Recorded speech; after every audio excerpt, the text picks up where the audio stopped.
So here Ajay Agarwal sir also has given an example for this. Okay, what is perpetual cash flows formula? It is PV divided by, that is PV is equal to perpetual cash flow divided by discounting rate. Example, like I took the same example. Okay, now this one is very important. Just listen to me carefully.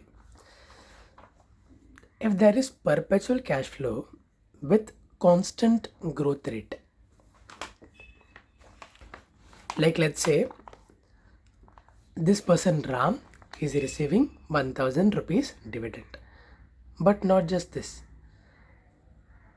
1 year he will receive this, and in the next year he'll receive plus 2%. Okay, 1000 plus 2%, and in the next year plus 2%. Like that he'll go forever. Okay, now how will we calculate in this? That's a dilemma, right? So in this case, what we'll do, how much return does Ram want? 10%.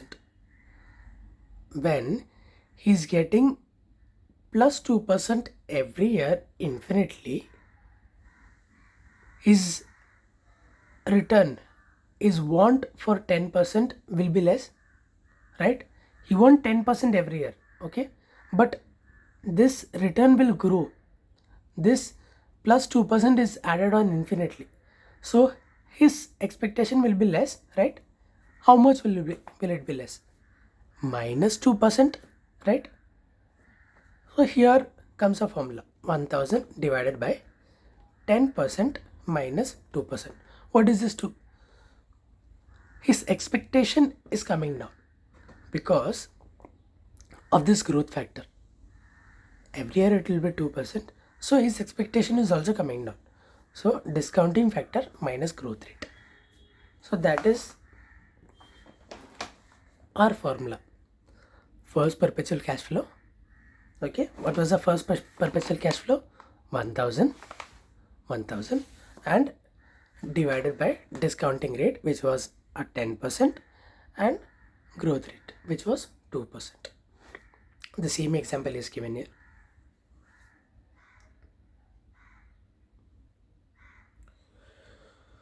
The next thing,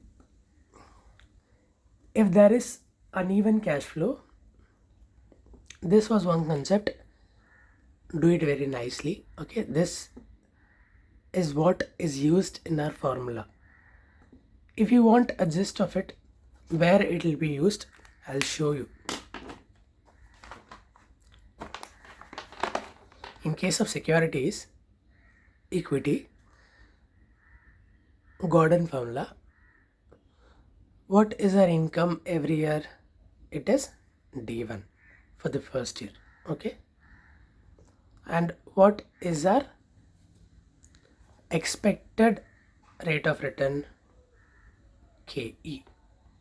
And what is this growth factor? This becomes a Gordon formula. It is all based on this annuity factor. Okay, it's all just mathematics. Okay, we'll move on to the next concept. If there is uneven cash flow for limited period and thereafter perpetual cash flow, what he means to say is, I get 1000 in the first year. Okay, 1500 in the second year, then 800 in the third year, and from the fourth year onwards I'll get, let's suppose, 1000 every year. Okay, so how will we calculate it? We'll just do PV of uneven cash flow for limited period, calculate it using PV table, plus PV of perpetual cash flow. That is, I'll show you this one. Okay, how to do it. Just look at the formula once. We'll do it with an example. You will understand it better. It's just a derivation, like it's simple logic, and he has put coded down in a formula here. If you want, you learn the formula. I'll just tell you the logic.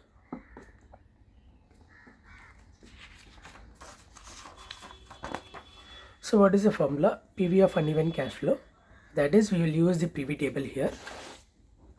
Okay, every year 1000, 1500, 800, and use the PV factor, and we'll get the PV. And what is this? Perpetual cash flow. Perpetual cash flow will be 1000, as I told you. What is its terminal value? How do we calculate the PV of perpetual cash flow?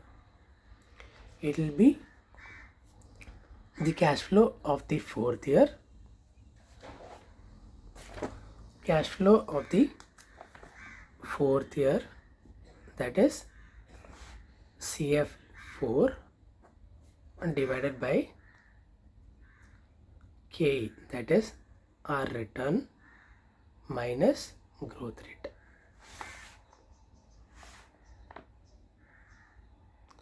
K minus G.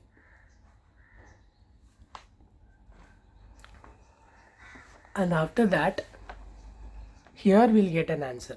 Okay, how much will it be? 12,500. Okay, this 12,500, it's for the future. Okay, for the 4th year. We want it in present value terms, so we get it to the 3rd year. Okay, then if we get it to the 3rd year, if we want to get it to the 3rd year, what do we have to do? We have to multiply with the present value factor of the 3rd year. Okay, into 0.751.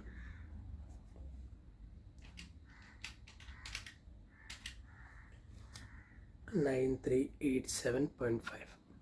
This is my value, and we'll add it with the PV of uneven cash flow for the limited period, that is this amount, plus 2748.8. we'll get an answer.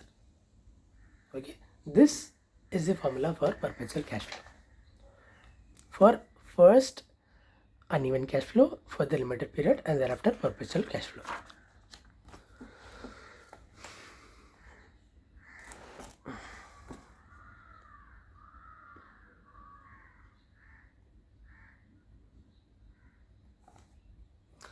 He has given an example here. Okay, the same example we have discussed. He hasn't taken growth factor here. Okay,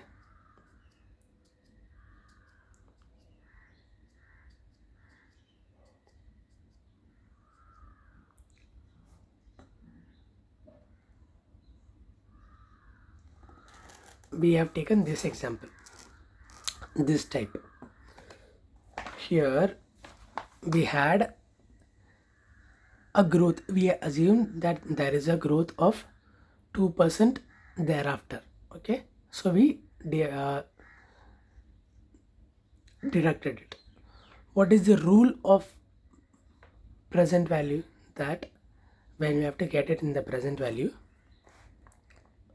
when there is perpetual cash flow, this person's expectation was how much?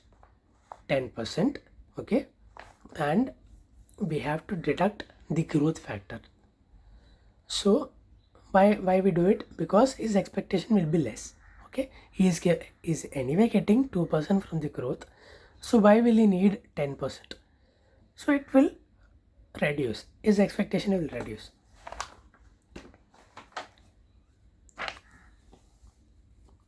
If there is no growth, then we'll simply divide it with the K,